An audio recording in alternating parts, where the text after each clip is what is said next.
मेरा नाम doctor R के वर्मा है। यहाँ पे मैं वर्मा नर्सिंग होम के नाम से अपना नर्सिंग होम चलाती हूँ। और ये हॉल जो है मेरे पतिदेव की देन है।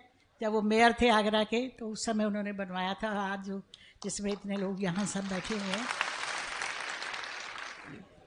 मेरा एक छोटा सा सवाल है और बहुत दिनों से घुमड़ता है अंदर कि आप सब लोग हर साल अपना एनुअल फंक्शन जो है मक्का मदीना मनाने जाते हैं, तो वहाँ हिंदू को, ईसाई को और धर्मों के लोगों को क्यों नहीं जाने की इजाज़त है?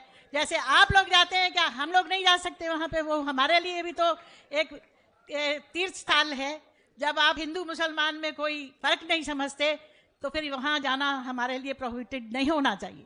डॉक्टर वर्मा साहिबा ने बहुत अच्छा सवाल पूछा और ये मेरी किताब में 10वां सवाल है, जो गलतफहमी नंबर 10 है।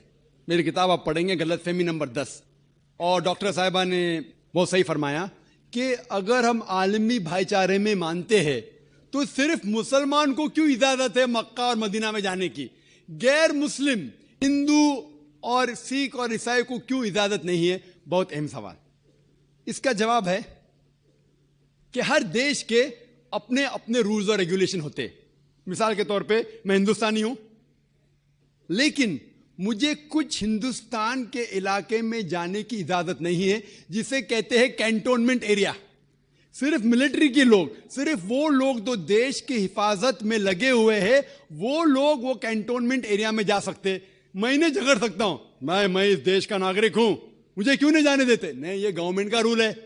ये कैंटोनमेंट एरिया है, मतलब खाली वो लोग, वो शख्स जो मिलिट्री के लोग हैं, जो देश की हिफाजत में लगे हुए, सिर्फ उनको इजाजत है।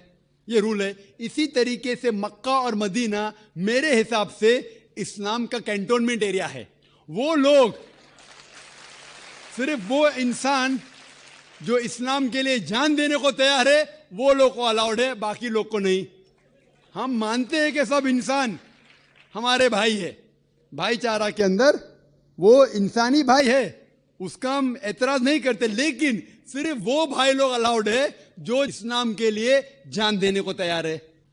और एक इसका जवाब है कि जब भी आप कोई मुल्क में जाते हैं उसके लिए आपको वीजा लेने पड़ता है, वीजा। और सबसे डिफिकल्ट है अमेरिका का वीजा, खुसूसन 11 सितंबर के बाद। 50 सवाल पूछते। जब मैं सिंगापुर में पहली बार गया था, वहां इमिग्रेशन फॉर्म पे लिखा था कि डेथ टू ड्रग ट्रैफिकर्स, जो भी ड्रग से पकड़ा गया उसे सजाए मौत। अगर मुझे सिंगापुर में जाना है तो मुझे यह तस्लीम करना पड़ेगा कि अगर मेरे पास ड्रग्स है तो मुझे सजाए मौत होंगी। मैंने कैसे सजाए मौत, इतना खतरनाक सजा नहीं मानते तो सिंगापुर में आना ममनू। तो आप अगर सिंगापुर का वीजा लेते, आप पे तस्लीम करने पड़ेगा कि ड्रग वाले को सजाए मौत। इसी तरीके से मक्का और मदीना जाने का वीजा है। आप सिर्फ अपने जबान से कहो ला इलाहा इल्लल्लाह मोहम्मद रसूलुल्लाह।